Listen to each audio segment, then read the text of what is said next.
All right, welcome to part 2. We have the Small Business Podcast. And today we have Jenn Smith, correct? Jenn Smith from Tails to Scales. Yes. Right, I got that right. Pet sitting, yep. Yeah, she's a pet sitter, and we're going to talk to her today and find out exactly what she does and what services she has. And, of course, the co-host here, Chris Tracy. So let's get started. Why don't you tell us about yourself, Jenn? Well, thank you so much for having me. It's a perfect day to be doing a podcast indoors, that's for sure. What I do is I provide in-your-home pet care, pet sitting services, and daily dog walking services. I do that in the local area, Harwinton, Torrington, and surrounding areas. Been doing it now for over 10 years, and I love doing it. Awesome. Yeah. All right. Nice job. You kind of you got me skipping around here because I was going to be one of my questions. Sorry. Yeah. No, it's all good though. We're very flexible here. So, what would people be surprised to know about you? I mean, that's a cool thing that you do.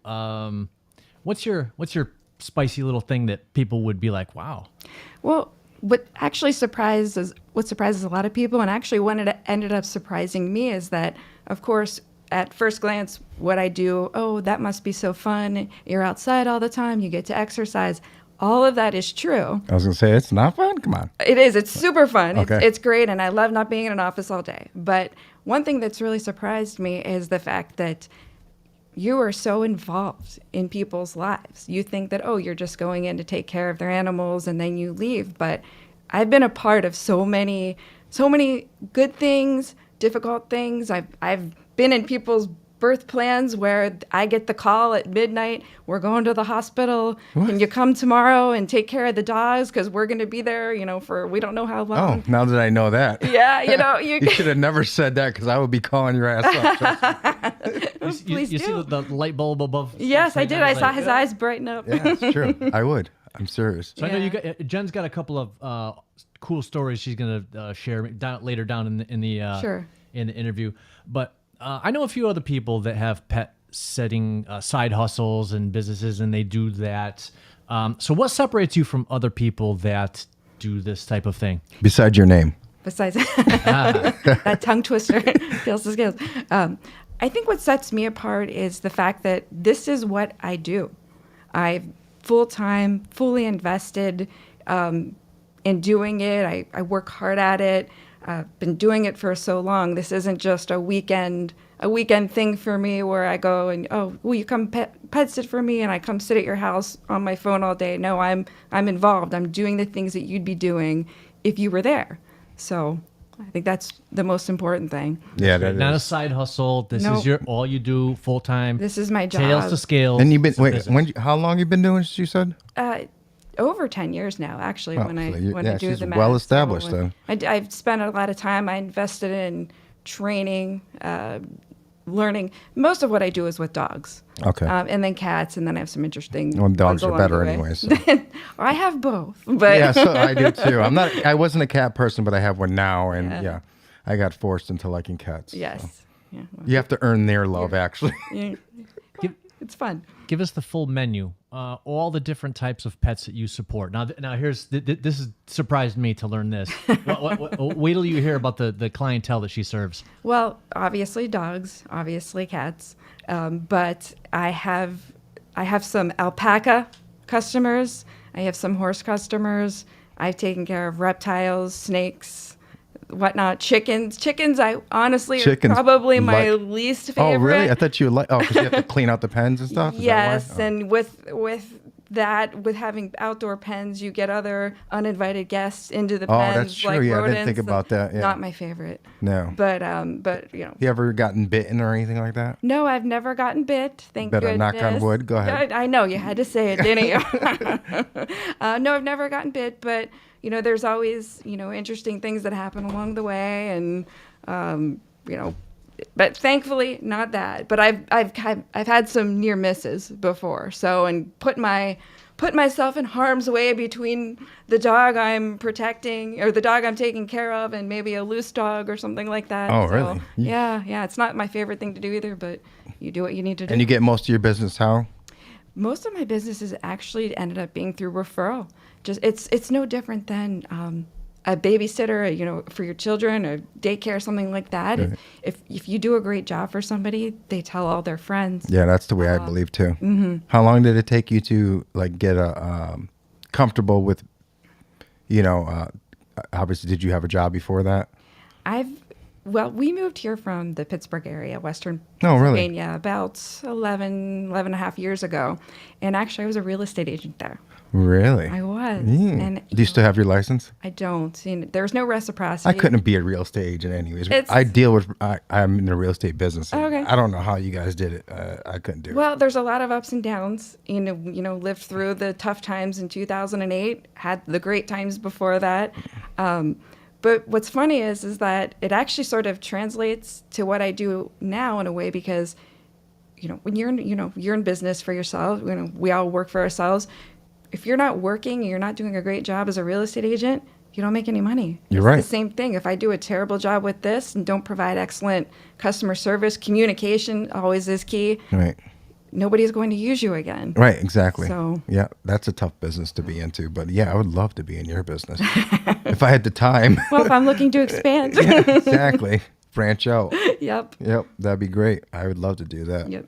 Now, going back to the types of animals you support, did you say alpaca or Alpacas? That's a llama, basically. I call them spitters. Yeah. Yes, and they are, but Yeah. they never spit at me. Never? Not even once Not after all once. these years? Oh. Not once. And so a llama. llamas. So you They actually take have care of three. people's llamas. They actually have three because they had one. They were looking to get another one, and like many animal lovers, there was a bonded pair. Right. And so you have to keep them together, and they went from 1 to 3 very quickly. So, they are a riot. I mean, I have a 16-year-old son. He's probably the most stoic kid you've ever met. He's not 16? Yeah, he's not a laugher. Yeah, You don't look that old.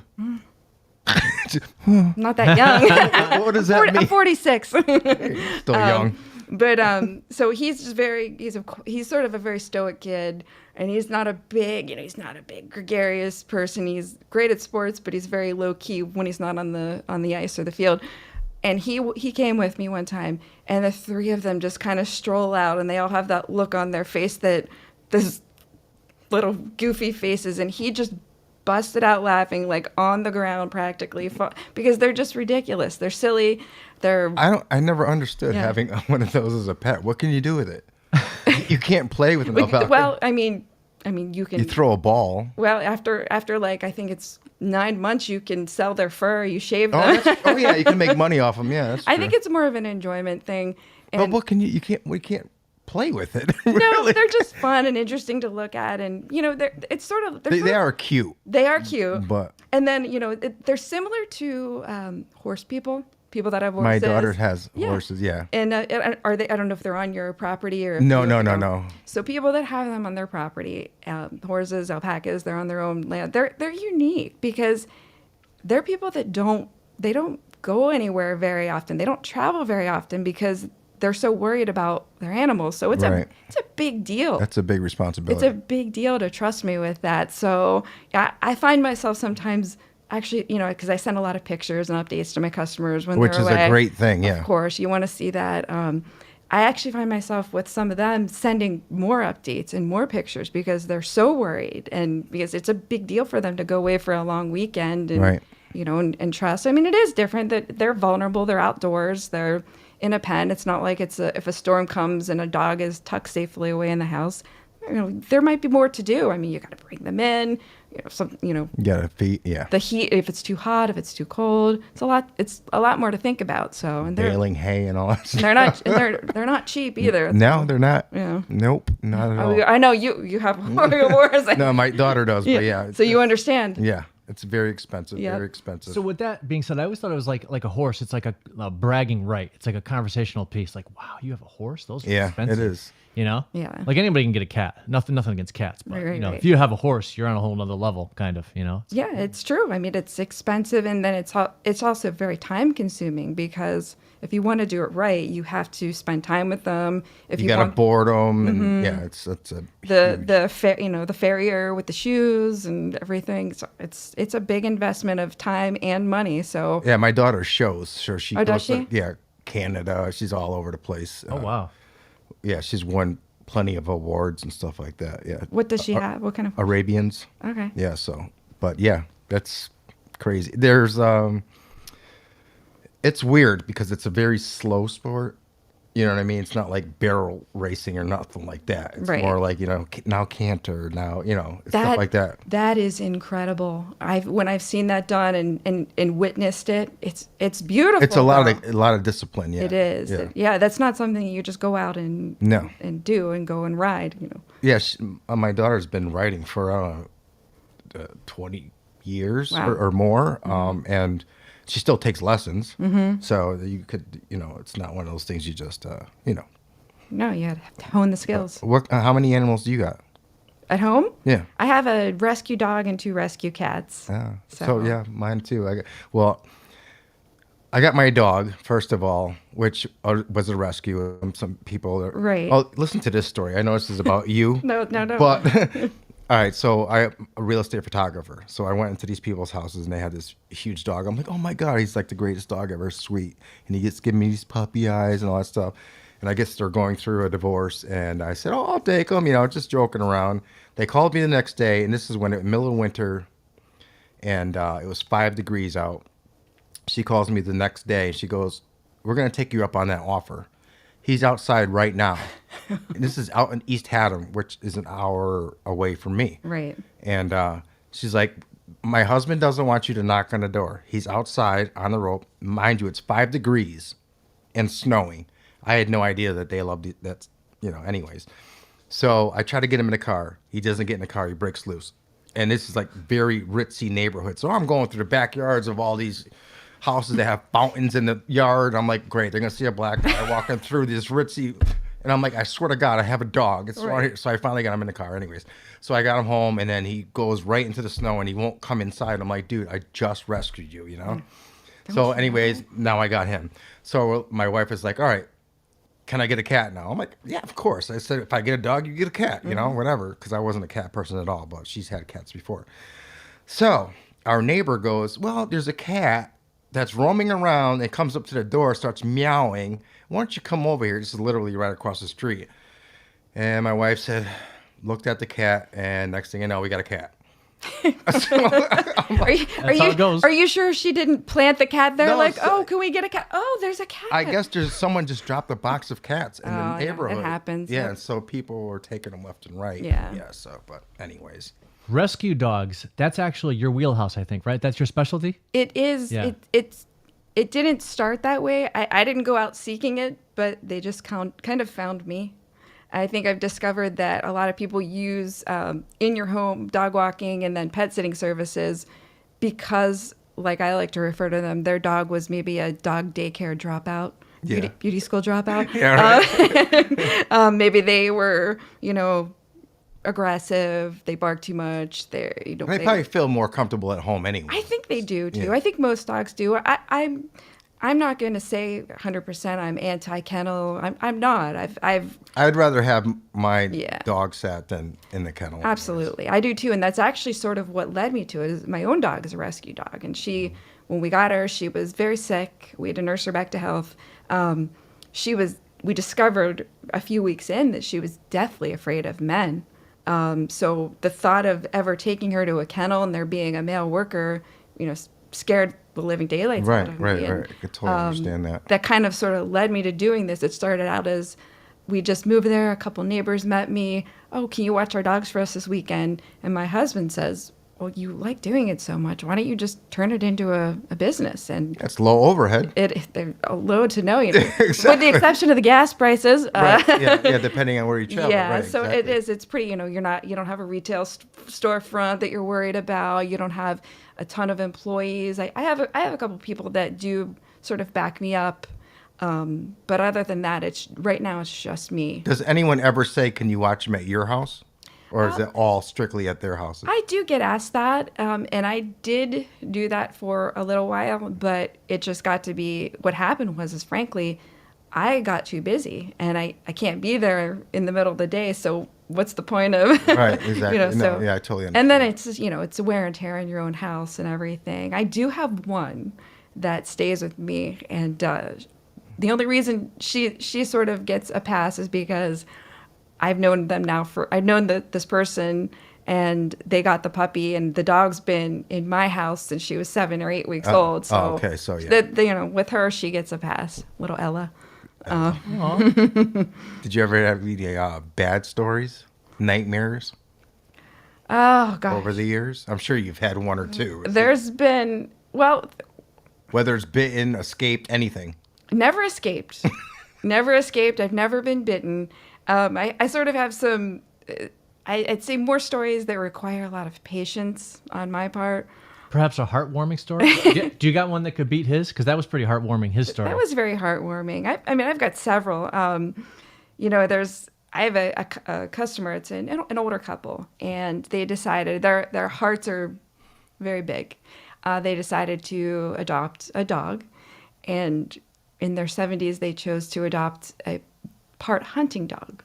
If you know anything about hunting, They like to exercise. Yeah, they never want to stop moving. And Right. The nose is always going, and then if they ever do get out, it's off. It's Yeah, off they're to the gone. They races. just follow their nose. Yeah, exactly. And they sort of almost can be they're almost bred in a way to not always listen to you perfectly because they're yeah, on a scent and exactly. And The blinders are on. yes, it's similar to a husky, because they were bred to drive the sleds, Yeah. and they know better that there's the snow's going to collapse 10 feet ahead of you here, so they know to not listen. So hunting dogs can sort of be that way too. So they were at the end of the ropes with this dog, where they loved him so much, and he's a sweet, sweet boy, but they just couldn't get out there and exercise. They had some health issues and whatnot, and they were this close to being like, I don't know if we can do this. And they called me. I started working with the dog, walking him and running him, literally jogging with him. I can get a good exercise. Why not? I know. Keeps me slim. Yeah. And they just told me probably not 2 months ago. We were really considering the fact that we can't do this and trying to rehome him. Mm-hmm. But since you've been coming here, you changed our minds. We're all in now. Oh, that's and good. So yeah, that feels nice. That's so good. yeah, I mean, I've had some, only one time did I ever Beat a dog? No, I'm just kidding. no, Just kidding. Come on. Just kidding. don't listen to them. No, only one time did I ever have a customer where I said, you're not doing you're not doing what you should be doing. Okay. I can't be a part of this. The big dog. I don't want to. I'm never going to call anybody out. Obviously, big German Shepherd, wonderful dog, smart as a whip. Mm-hmm. But you can't do certain things with them. You can't be, playing like mouth, games with them and having them like nibble your hand. You shouldn't do it Right. with any dog. You don't want to teach them that. Right. And so every time my hands were going towards this dog to put his leash on, he's trying to like nibble my hands, and I would tell them, you can't do that. Right. You need to train this dog. You need to do that. And finally I said, I can't do this. So, but that was the only time. No. Everybody else has been wonderful. I have the most amazing customers. I've had the same customers this entire time. Really? I mean, I've the most loyal following. Now, do you have a set base price or per day, hour? It usually is per visit. And I don't really have a And complete... is there travel time included in that, or how does it work? So what I do is, whenever somebody calls me a new customer, that's of course always one of the first questions. What do you charge? What's your fee? And it can vary depending on the area I'm going to and the level of service that someone needs. So everything I kind of do is very, very customized, where, somebody might have a senior dog that just wants to lounge in the sun all day.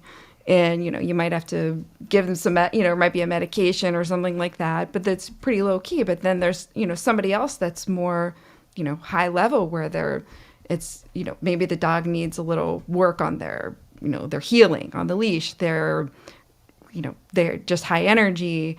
They might want you to, or they have multiple pets. So it sort of ranges, but typically I do it, per visit. All right, let's say my dog, okay? Yeah.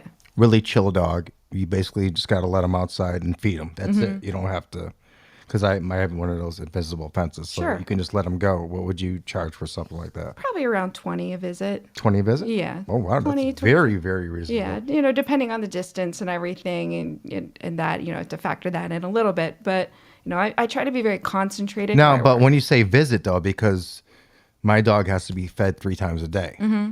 Oh, so it's per visit per that you. per That's visit. still reasonable. So Yeah. it's $60 a day. It's Yeah. not bad at all. Yeah, and then it's in what are some people. So I also have daily customers where I just go. It's midday daily walks and whatnot. Okay. Where those are like my year round Monday through Friday customers. Okay. And then so that's a little bit different too. That's that's why 20 is sort of like average. Anywhere from somebody like that might be a couple dollars less than that, but then somebody might be $25 a visit. So 20 Okay, kind I of puts see. us right in the middle of that. That's very reasonable. Yeah. I'd like to talk tips. Maybe I should raise my prices then. I think you should. Okay. Except for me. Let's talk some tips. Okay. 4th of July weekend, next couple of days, people are going to be letting off the bottle rockets. Yes. Can you provide some tips for pet owners when they have perhaps animals that get anxious because they hear the M80s going off in the neighborhood? Yes, it's a very, very common thing this time of year. Is the bane of many dog owners. Yeah, that must be tough for you existence. because you can't be everywhere all at once. Right. No, I mean, there's things. It's like anything with. It all starts from the beginning with the training and everything. You have to be consistent, but specifically for the fireworks, it's coming. Right. You want to prepare in advance. My biggest thing always when you have any anxious dog and any type of anxiety, it's exercise and exercising the body, exercising the mind. So if you know that your neighbor, I have one of these neighbors that his 4th of July starts mid-June and it ends August 31st. That's a long time. Oh my God. So That's a whole lot of anxiety for an animal. Trust me. yeah, so the best way to sort of alleviate that is to a tired dog is a good dog. Yeah. And I know. yeah, I bet. So I'm constantly, with my own dog even too, because she can be anxious. I also live in rural part of Connecticut. I envy you because I Yes. love rural. Yeah. Trust me. But we live near the local gun club, and so it's fire. Yeah. So with my dog, I have to. She gets exercised a lot, tons of walks, tons How of old's your run. dog? She's 7 now. Okay, so she's But- what kind of dog is it? She's a boxer lab mix. Okay, so yeah. Yeah, she's a rescue from the South, and we got her when she was young. So I do that with her. Another good thing that people don't think of is exercising their mind. Best game to play with your dog. It will completely exhaust them. Your dog would probably be very good at it with the Bernese Mountain Dog. Mine's a little. No. He gets winded so fast. No, but mentally, because it should be in him to be good at maybe searching and finding things. Yeah. That should be bred within him. The best thing I do with my own dog, and I recommend it to other people, is because your dog will be snoring if you do this for a half an hour. Oh, I gotta hear this. We've taught our dog, and I learned this where I trained. I actually trained at a great place in my town, Golden Brook Farm, with Deb Burden. She's amazing. You have to have a thick skin to work with her, but she's incredible. We would, have a toy, let my dog sniff it, hide her, turn her around, can't see it, hide it somewhere in the yard, hide that's it a good somewhere in idea. the facility, go find it. I started doing that with her at training, and I live 10 minutes from this place. We got in the car. I would put my dog in the car, and she would be snoring in the back, Really? collapsed, tongue out afterwards, because it just takes so much. I mean, the way their noses work is so different from us. I would have never thought of that. So anything you can do.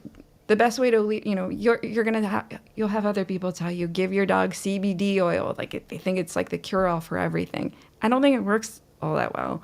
No. And you have to give it every day. And I don't like to give my dogs something Do you every day. introduce your dogs to any of the ones you pet? A few. Or- Actually, I have. Actually, it's actually a great point because my dog has spent so much time training. I learned so much where I went. I was training with her. I loved it so much. I stayed for 2.5, 3 years. I ended up sort of helping her out there just because we were there so much. So my dog is really comfortable with other dogs. She does great with other dogs. She can pick up on another dog being anxious. And so like when Chris asked earlier about, you sort of work with a lot of rescue dogs, they obviously can come with a lot of baggage. Right. And Absolutely. so I've, on occasion, with permission, of course, from the owner, have brought my dog along, and she can be sort of a calming presence for them. Right. That's what I figured. And it's a great, if one is fearful of people or something like that, the people coming to the house, then it's a great buffer, and it's a great way to, because I can get my dog to, if there were 15 dogs running around in here, which would be interesting, I could get my dog to lie down in the middle of the floor and not move. Do you notice that if your dog is around other dogs for a while do they pick up the mannerisms of your dog? Like if you Yes. say sit, will they eventually start copying your dog? They do. They do. They do, especially if they're young. Obviously, when their minds are a little more flexible, definitely. So, especially the one that that stays with us when her owner travels. She does everything my dog does. Yeah, Yeah, that's awesome. Yeah, it's a great way to, I do recommend that to people. Is that, like I say, I've been with the same customers for 10 years. Some of their dogs are, getting to a certain age, and I say, this might be the right time now to, you love your dog so much, and your dog does so well trained. This might be a good time to get another one, because he'll learn from this one, and then, it makes the transition easier. So, Yeah. yeah. What else you got there? My Chris? final good question I got for you here. Let's say someone is considering bringing their pet to a kennel. Mm-hmm.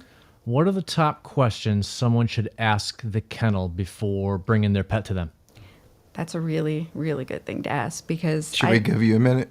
no, Just kidding. good. No, we already talked about that. No. This is actually a pretty common question, because sometimes I'm not available. If somebody calls me and they say, well, is there any kennels that you actually would recommend? And there are a couple I would recommend, but when people ask me about kennels, I tell them the truth. I say, I'm not opposed to them. It's not for every dog. But first and foremost, you want to know what the caretaker to dog ratio is, because Yeah, that makes a lot of sense. Yeah. and there really aren't a lot of standards. Yeah. That No, they there have isn't. to. No, there isn't. Yeah. Besides like cleanliness and obviously abuse and whatnot, but criminal things What kind like of that. exercise do they get? Yes. So you have to know, and the rule of thumb is anything more than a 10-to-1 ratio, which to me is still a little high. Yeah, that's very I would high. prefer it around 8-to-1, 7-to-1. Or even lower, yeah. Yeah, if Right. you can. Maybe like a small boutique place, Right, something right, like that. Anything more than that, I don't think that good things happen. I really don't. I've heard stories. No one person can be that attentive. Yeah, right. Because they're basically like, all right, I'm gonna feed these 10 cats or whatever, Yeah. and it's just like a job. It's not like there's Right, no it's- like Yeah, they just go through personal the motions. attention to your animal at all. Just going through the Yes. motions. They don't really care. Right, and they do, and a lot of them do really care, but you just can't be everywhere all at once. Again, it's no different than if you went to a child care facility. Right. It's not, you don't want to send them to a factory. Another good tip is, and this one has come into play that I've actually seen come into play, because I had to go and pick up a dog from a kennel. You want to check out, and you want to see what their level of security is there too. What's the situation with the front door? Where is it in relation to where the dogs are housed? Let me check your fence out. Right. Is there a place that my dog? Do you let mean dogs and good dogs go Yeah. together in the pit? You know what I mean? Yeah, exactly. How are The temperament, too. Is it by temperament? Are they separated by temperament, size? Right. and whatnot.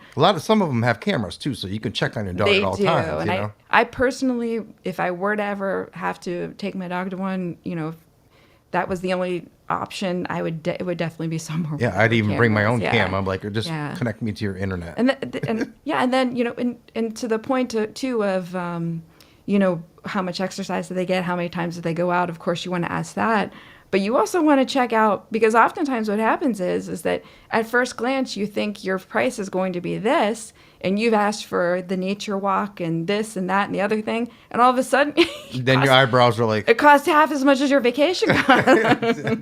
So, and then obviously, as in any situation, you should trust your instincts and trust your gut. If you go somewhere and you tour it, and they're not letting you see every place where your dog is potentially going to be there, I would say pass them by and go find somebody else. Trust your instinct. If it doesn't feel like it's going to be the right situation, it probably isn't the right situation. Do you have like a lot of land at your house? I'm not trying to be nosy, but I have about 3 acres. you should start like not like a caged kennel thing, but Right. a limited, make like a dog ring and stuff like that. Yeah, and I've thought about it. like a doggy boutique. Yeah. That'd be kind of cool. If I were to ever do something like that, that's exactly how I would do it. I would create it based on what I would want for my dog. Exactly. Yeah. Massages. Massages. They do have those. Dog massages, dog acupuncture. Right. Yes. They love massages. Yeah. My dog does. They do the puppy massage. They they- start closing their eyes. Exactly. I Yep. thought you were going to say you should start a podcast. I thought that's what you were going to say. Oh, could do that too. Yeah. Not as well as you guys, but I could do it. No, we suck. What's next for you on your journey? Well,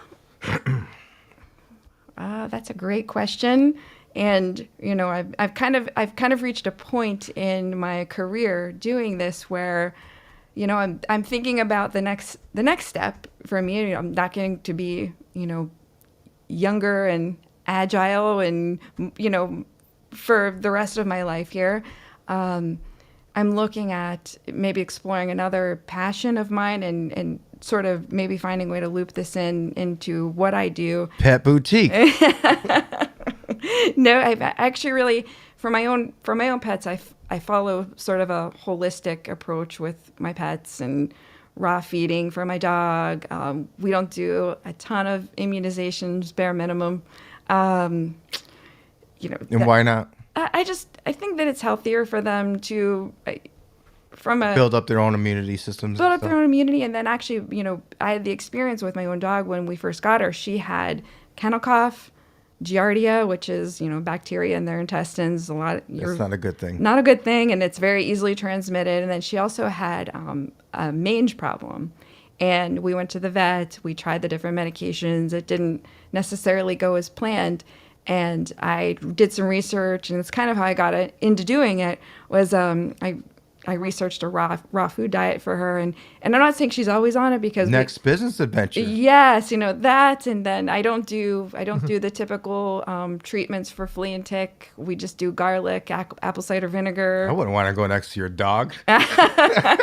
You smell like garlic and vinegar. Yes, I'm not touching you. I'm like, No. So I try to approach things, and she does go to the vet. Don't get me wrong. just to see, just to make sure. Get and get a rabies. But that's the other beauty of not going to kennels is that you don't have to get all of the Oh, that's true. all the kennel cough shots and all Right. of that. You don't have to go through all of Yeah, that. because they won't even take you in if you don't. have Right, it. and as well they shouldn't because Right. it's, you have to protect your. Yeah, especially like kennel cough and all. Yeah, it spreads like wildfire. Right. So anytime any dogs are in close quarters, it's definitely a risk. So Is there a phone number people can get a hold of you so I can put it on the screen? absolutely, my phone number is 860 All right, 860. I'm a slow typer. 605 605 9160. 9160. Yes, and then you can find me right now on my Facebook page and Instagram page, Tails to Scales Pet Sitting. And my website is, as we talked about We won't talk earlier, about your website yet, but were you Yeah. on Facebook, right? Yes, I'm on Facebook and Instagram. And Instagram. Mm-hmm. Okay, that is Tails to Scales Pet Sitting. Yep. And the phone number is 860-605-9160, correct? That is correct. And this is Jenn Smith. And it was nice talking to you, Jenn, and giving us some of your information and your services. Thank you so much. It was great being And we are gonna with make you. some videos for you. I appreciate that. Looking forward to it. Yeah, we gotta give you some fresh content. Call Thank Jen. you. Yes, call Jenn, you guys. Any more you. follow-up questions there, Chris? No, that was it. All right, guys. Well, that will do it for today's podcast. And thanks once again for showing up and giving us some knowledge so we can pass that on. And make sure you guys hit up Jenn because she seems like she's pretty damn good at what she does. So